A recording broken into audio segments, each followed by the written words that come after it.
Hello everyone, welcome back to my channel. Episode 12 की शुरुआत में हमें दिखाया जाता है कि जिनशी अपनी ग्रैंड माँ के बारे में सुनकर बहुत घबरा जाती है। तो नानहा उसके पास आकर कहता है कि तुम रुको, मैं ड्राइव कर लेता हूँ। जिनशी कहती है कि क्या तुम्हें ड्राइव करना आता है? नानहा कहता है कि हाँ। तो जिनशी उसे कीज दे देती है। तो हमें दिखाया जाता है कि वो दोनों तो निकल जाते हैं, बट नानहा जिनशी की बॉडी में एंटर करके कार ड्राइव करता है और नानहा जिनशी से कहता है कि कल रात तुमने पूरी रात मेरी देखभाल की है और तुम थक गई होगी, इसलिए तुम थोड़ा आराम कर लो। तो जिनशी नानहा से कहती है कि मुझे ग्रैंड माँ की बहुत फिक्र हो रही है। जब वो आई थी पिछली बार तब तो वो बिल्कुल ठीक थी, पर अचानक कैसे वो चक्कर खा के गिर गई। तो नानहा को याद आता है कि जिनशी की दादी की तबीयत तब से ही खराब थी जब वो नानहा से बात कर रही थी।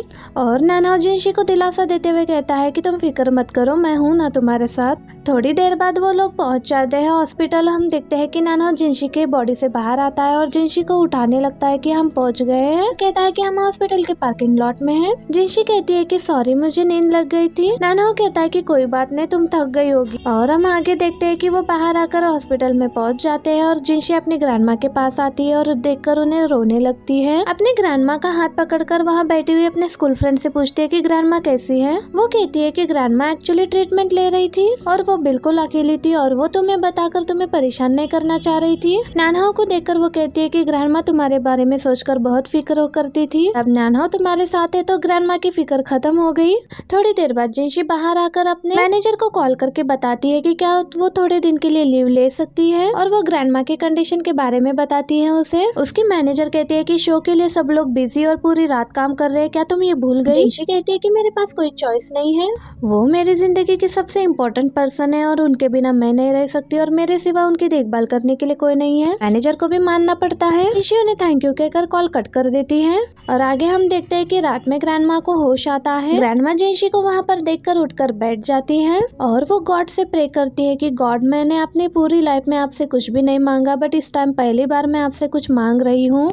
मेरी ग्रैंड डॉटर अब 27 ईयर की हो गई है। अगर मुझे कुछ हो गया तो वो मेरे बिना नहीं रह पाएगी और मेरे अलावा इस दुनिया में उसका कोई भी नहीं है। मैं ही उसकी इकलौती फैमिली हूँ। मैं बस तब तक जिंदा रहना चाहती हूँ जब तक मेरी पोती की शादी मैं अपने आंखों से ना देख लूँ। मेरी ग्रैंड डॉटर की शादी तक तो मुझे जिंदा रहना है। बस प्लीज मुझे थोड़ा सा समय दीजिए ताकि मैं अपने ग्रैंड डॉटर को और थोड़ा समय दे पाऊँ। इतना कहकर ग्रैंडमा थक चुकी होती है और वो उन्हें पानी पीना होता है। ग्लास लेने जाती है तो ग्लास नीचे गिर जाता है और नानहा उसे पकड़ लेता है। नानहा ग्रैंडमा से पूछता है कि आपकी तबीयत कैसी है? ग्रैंडमा कहती है कि मैं ठीक हूँ। नानहा जिनशी को उठाता है कि ग्रैंडमा उठ चुकी है। जिनशी ग्रैंडमा से पूछती है कि आप कैसा फील कर रहे हो? ग्रैंडमा कहती है कि मैं ठीक हूँ। कहती है कि आपने मुझे क्यों नहीं बताया कि आपकी तबीयत सीरियस है? ग्रैंडमा कहती है कि तुम बिजी थी और मैं तुम्हें डिस्टर्ब नहीं करना चाहती थी। जिनशी कहती है कि मेरे काम से ज्यादा आप इम्पोर्टेंट हो, आपके लिए मैं अपना जॉब भी छोड़ सकती हूँ। ग्रैंडमा कहती है कि मुझे पता है तुम मेरे बिना नहीं रह सकती। पर ये दोनों एक दूसरे को ही देखने लगते हैं। नानहा और जिनशी डॉक्टर के पास आकर ग्रैंडमा के कंडीशन के बारे में पूछने लगते हैं। डॉक्टर कहते हैं कि उनकी कंडीशन बहुत सीरियस है। मैं आपको एक ही एडवाइस दूंगी, उन्होंने जो कुछ भी नहीं किया और वो जो करना चाहती है उन्हें वो करने दीजिए, जिससे कि उन्हें खुशी मिले।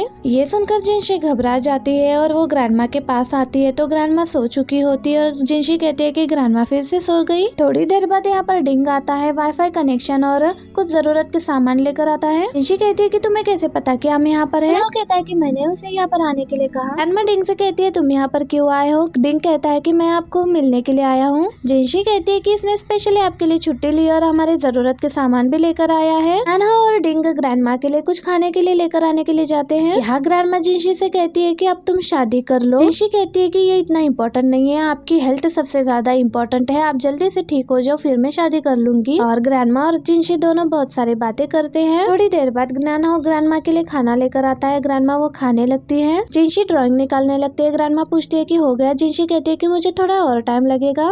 ग्रैंडमा नानहा से कहती है कि मुझे तुमसे प्रॉमिस चाहिए, तुम मेरे ग्रैंड डॉटर को कभी छोड़कर नहीं जाओगे। इस बात पर ये दोनों एक दूसरे को ही देखने लगते हैं। जिनशी ग्रैंडमा से कहती है कि इस टॉपिक पर बात नहीं करेंगे, दूसरे टॉपिक पर बात करेंगे। ग्रैंडमा भी हाँ कहती है। थोड़ी देर बाद जिनशी ग्रैंडमा के पास ही बैठकर सोने लगती है। ग्रैंडमा की हेल्थ बहुत ही ज्यादा खराब हो जाती है। जिनशी घबरा जाती है, डॉक्टर को बुलाने लगती है। उतने में ही डॉक्टर आकर ग्रैंडमा की कंडीशन को चेक करने लगते हैं। नर्स जिनशी को बाहर लेकर जाती है। जिनशी रोने लगती है। ऑपरेशन रूम के बाहर बैठकर जिनशी प्रे करने लगती है कि ग्रैंडमा को जल्दी ठीक कर दो। उतने में नानहा आता है। जिनशी रोते हुए कहती है कि ग्रैंडमा के अलावा मुझसे प्यार करने वाला कोई भी नहीं है, अगर उन्हें कुछ हो गया तो मैं कैसे रहूंगी और मैं क्या करूंगी? ये कहकर जिनशी बहुत ही रोने लगती है। नानहा उसे दिलासा देते हुए कहता है कि कुछ नहीं होगा ग्रैंडमा को तुम भरोसा रख। उतने में ही डॉक्टर बाहर आते हैं तो जिनशी उनसे पूछती है कि ग्रैंडमा की हेल्थ कैसी है। डॉक्टर कहने लगते हैं कि सॉरी, हमने हमारा बेस्ट किया पर उन्हें बचा नहीं पाए। ये कहकर डॉक्टर वहाँ से चले जाते हैं। ये सुनकर जिनशी को बहुत ही ज्यादा शॉक लगता है और ग्रैंडमा के पास आकर जिनशी बहुत ही ज्यादा रोने लगती है। कहते हैं कि उठ जाइए ग्रैंडमा, उठ जाइए। इतने में ही नैनहाओ ग्रैंडमा के बॉडी के अंदर एंटर करता है और जिनशी के ऊपर हाथ रखते हुए कहता है कि रो मत, तुम्हें रोते हुए देखकर मुझे परेशानी होगी। ये सुनने के बाद जिनशी और भी ज्यादा रोने लगती है। मैं भी तुम्हें इस तरह से छोड़कर नहीं जाना चाहती, बट तुम्हें पता है मैं सच में बहुत ही लकी हूँ। इतने सालों तक हमने एक दूसरे के साथ बहुत समय बिताया और एक दूसरे को बहुत ज्यादा प्यार किया और हमें कोई भी रिग्रेट नहीं है ना। जिनशी रोते हुए कहती है कि पर मेरे पास आप एक ही फैमिली हो ग्रैंडमा।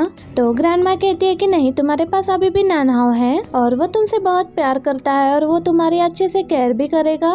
बस तुम्हें अपनी जिंदगी को अच्छे से गुजारना है जिस तरह तुम गुजारना चाहती थी। तो जिनशी रोते हुए ग्रैंडमा से प्रॉमिस करती है। तो ग्रैंडमा कहती है कि बेटा अब मुझे जाना होगा। ये कहकर ग्रैंडमा चली जाती है। ये देखकर जिनशी और भी ज्यादा रोने लगती है।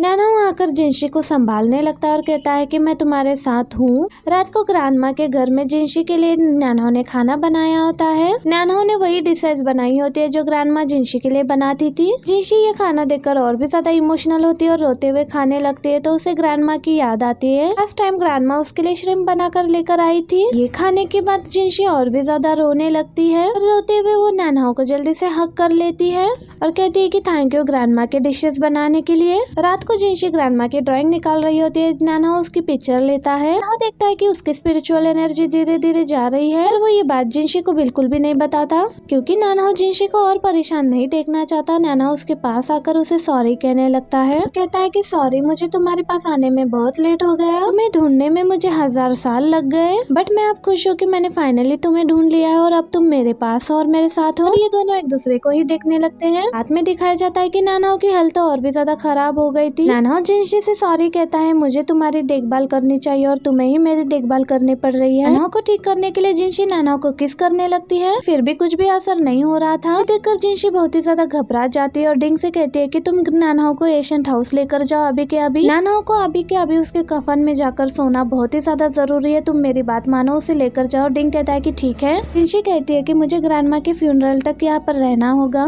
नैनहाओ ओके कहता है मैं जल्दी रिकवर होकर आ जाऊंगा तुम्हारे पास। जिनशी कहती है कि बात मत करो और तुम जल्दी से जाओ। जिनशी कहती है कि केयरफुली लेकर जाना नैनहाओ को। नैनहाओ को लेकर निकल जाता है। नैनहाओ की हालत और भी ज्यादा खराब हो रही थी। जिनशी नैनहाओ के लोकेशन को चेक करने लगती है। उतने में ही नैनहाओ बेहोश हो जाता है। डिंग भी ये देख लेता है और जल्दी से उसे एशियंट हाउस लेकर आता है। थोड़ी देर बाद जिनशी डिंग को कॉल करके पूछती है कि नैनहाओ की हेल्थ कैसी है। कहता है कि मुझे लगता है कि अब वो ठीक हो जाएगा जल्दी। वो कफन में और उसकी बॉडी टेम्परेचर नॉर्मल लग रही है। थोड़ी देर बाद जिनशी पानी पीने के लिए फ्रिज ओपन करती है। देखती है कि ग्रैंडमा ने उसके लिए खाने के साथ मैसेज भी छोड़ा है। ये देखकर जिनशी और भी ज्यादा रोने लग जाती है। अगले दिन जिनशी ग्रैंडमा की फ्यूनरल सेरेमनी में होती है। जिनशी यहाँ ग्रैंडमा के लिए प्रे कर रही होती है और उसके आंखों में आंसू भी होते हैं। थोड़ी देर बाद उसकी चाइल्डहुड फ्रेंड आती है। जिनशी उसे गले लगकर रोने लगती है और सारे मेहमान भी आते हैं फ्यूनरल पर, ग्रैंडमा के लिए प्रे कर रहे होते हैं। जिसके बाद जिनशी सबको ग्रैंडमा की फ्यूनरल पर आने के लिए थैंक यू कहती है और वो ग्रैंडमा के बारे में बातें करने लगती है और वो रोने लगती है।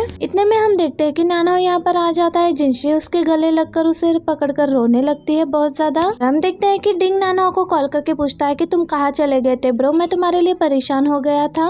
तो नैनहाओ डिंग से कहता है कि मैं जिनशी के लिए जल्दी में आ गया था, मुझे जिनशी की फिक्र हो रही थी, उसकी फ्यूनरल में हेल्प करने में बिजी हो गया था। ये कहकर नैनहाओ कॉल कट कर देता है। जिनशी नैनहाओ से पूछती है कि अब तुम कैसे फील कर रहे हो। नैनहाओ कहता है कि तुम फिक्र मत करो, मैं अच्छा फील कर रहा हूँ। जब मैं तुम्हारे पास आने के लिए निकल रहा तो मैंने देखा कि एशियन ट्री पहले की तरह ब्लूम हो चुका था और मैं ये देखकर बहुत ही ज्यादा सरप्राइज्ड हो गया था। पूरी तरह से डिस्ट्रॉय होने वाला था पर मैं बच गया। मैंने एशियन ट्री के रूट्स चेक किए तो वो उसके रूट्स नए आने लग गए अपने आप ही। तो जिनशी कहती है कि क्या अब तुम डिसअपियर बिल्कुल नहीं होगे। तो नैनहाओ कहता है कि हाँ मैं नहीं होऊंगा। ये सुनकर जिनशी खुश हो जाती है और उसे हक कर लेती है। नेक्स्ट सीन में हमें दिखाया जाता है कि डिंग अपने टेरेस पर से देखता है कि एशियन ट्री के पास जियांग चक्कर खाकर नीचे गिर गई है। थोड़ी देर बाद हमें दिखाया जाता है कि जियांग बहुत ही फास्टली खाना खा रही थी। डिंग कहता है तुम इतनी भूखी थी इसलिए तुम चक्कर खाकर नीचे गिर गई थी।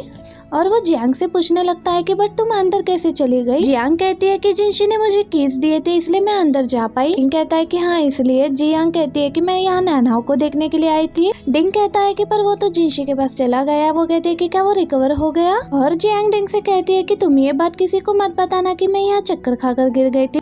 जिनशी ऑलरेडी इतनी परेशानी में है और मेरी वजह से वो और भी ज्यादा परेशान हो जाएगी। डिंग कहता है कि ऑफ कोर्स डोंट वरी, मैं उसे कुछ भी नहीं बताऊंगा। इसके बाद जियांग यहाँ से चली जाती है पर डिंग को जियांग पर शक होने लगता है और इसी मोमेंट पर हमारा ये पार्ट भी एंड हो जाता है। वीडियो अच्छी लगे तो वीडियो को लाइक करना। Thank you for watching.